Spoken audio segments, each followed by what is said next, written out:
Hello everybody, my name is Allison Marquez and my chosen topic of today is ensuring students understand instructions from the book Inclusion Strategies in Secondary Classrooms, Chapter 4. So let's get into it. So when we start talking about ensuring that our students understand instructions, I am referring to the students with ELN that may struggle to find the ability to follow instructions due to various disabilities that just put like a roadblock during instructions, and then they are thus unable to perform well on their academic courses. And honestly, most of the time we as instructors may be delivering unclear instructions towards our students. We ourselves can understand whatever we're going to teach as for the upcoming topics or upcoming lessons, but that doesn't mean that our students already understand what we are delivering out for instructions.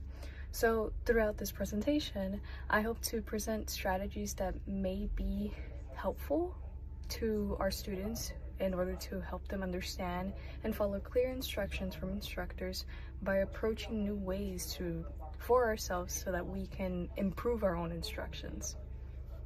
So the first strategy that we are going to dive into first is the most important one, which is gaining students' full attention. So whenever we are ready to have students start on their assignments and we want to start on directions, we need to make sure that our students have their full attention on us when we're giving them instructions. Many of our students will easily follow these instructions, but there will be students, especially those with the ELN, who have disabilities where they find difficulty to maintain their attention on us. And this includes examples such as trying to maintain attention over long periods of time, or trying to shift their attention when they're shifting in the instructions. And there are some strategies that can help our students with or without ELN on shifting their complete attention onto us by using two systems, which is the 2Q system and the instruction Q. The first one is the 2Q system, which helps signal students to become quiet and direct their attention onto us, like using like hands and signals to like raise their hand up. And this causes, whenever a student quiets down and they stare at the instructor, other fellow peers tend to follow along with the students, and now everybody is basically very attentive and patiently waiting for the instructor to start on directions. The second one is one that we commonly see now in the education system, and it's the instruction cue, where instructors basically use their hands to point towards their eyes, their ears, and their chests. And some examples that we probably commonly heard is all eyes on me, hands, ears, and eyes on me. The second strategy is providing written and oral instructions. Well, what exactly is the difference between both? Well, written instructions are instructions that can be read through words and pictures, whereas oral instructions is giving instructions verbally without visual representation. Many of our future students may be good at both visual and auditory perception in our classes, yet there will be students who are just better at visual perception, and there may be some students who are better in auditory perceptions, and in those two categories they both lack in the other department. And these perceptions alone have their own initial advantages, especially with the oral directions and students being able to have their full attention on the instructor, but the written directions had a more advantage over time. So providing both oral and written instructions at the same time to our ELN students and students without ELN allow them to proceed improvement in our students' understanding of both written and oral instructions, retaining information effectively and efficiently, and they have zero confusion if both strategies are presented clearly. And as a person who wants to teach art in the future, I feel like pairing both instructions together can help students visualize how to follow the directions given by the instructor, and then the instructor can like demonstrate it or read out loud the steps on how to complete certain pieces of art by a step-by-step procedure. The third strategy is repeating instructions. Some instructors believe that repeating instructions indicates that students aren't following along with directions, are not motivated to pay attention, or is completely the student's fault for not following basic instructions. However, on the contrary, repeating instructions help boost memory retention and increase confidence in performance within assignments. Aside from repeating yourself over and over again in like a messy or loud classroom setting, repeating the instructions to students is not a bad skill or trait. It's an accommodation that you can make to all of your students.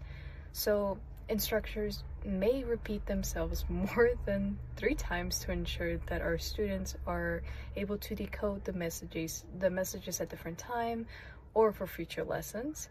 They may even decode the message in their first try. It allows instructions to be repeated more than once and not delivered as a one-time step instruction. There won't be as much confusion and frustration with our students. There will be an increased accommodation for those who are listening, who need to listen to these instructions, and our students are able to begin to enhance through multiple exposures. The fourth strategy is including chunk instructions. Chunk instructions refers to breaking down a large lesson or assignment into smaller and sequence-based segment instructions for students to follow. As instructors, giving out larger pieces of information to students with ELN to follow may cause them to find these pieces very overwhelming or too much to process at a time. And as mentioned above in one of my strategies that I previously mentioned in my previous slides, students have various disabilities that don't allow them to fully follow their attention, or at least like fully follow whatever we're going to instruct them on, have their attention on us. And some of these also include how well they will be able to perform on the assignments when they were given instructions.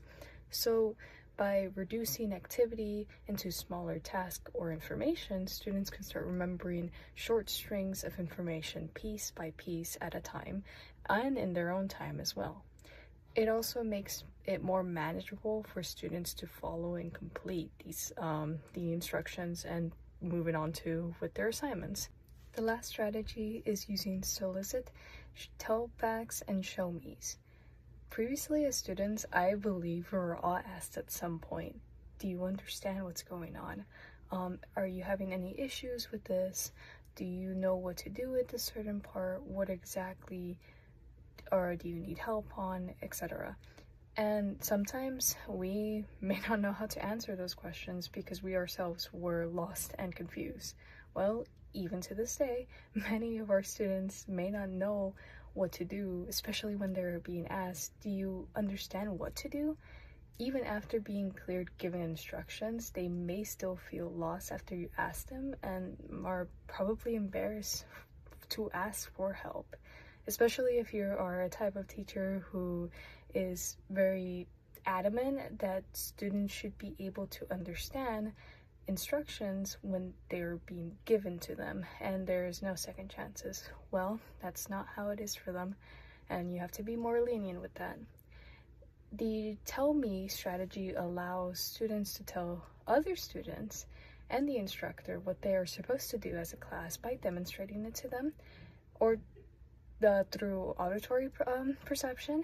And meanwhile, the show me strategy allows students to actually demonstrate and show the class what they are supposed to do or wherever they're at in their topics.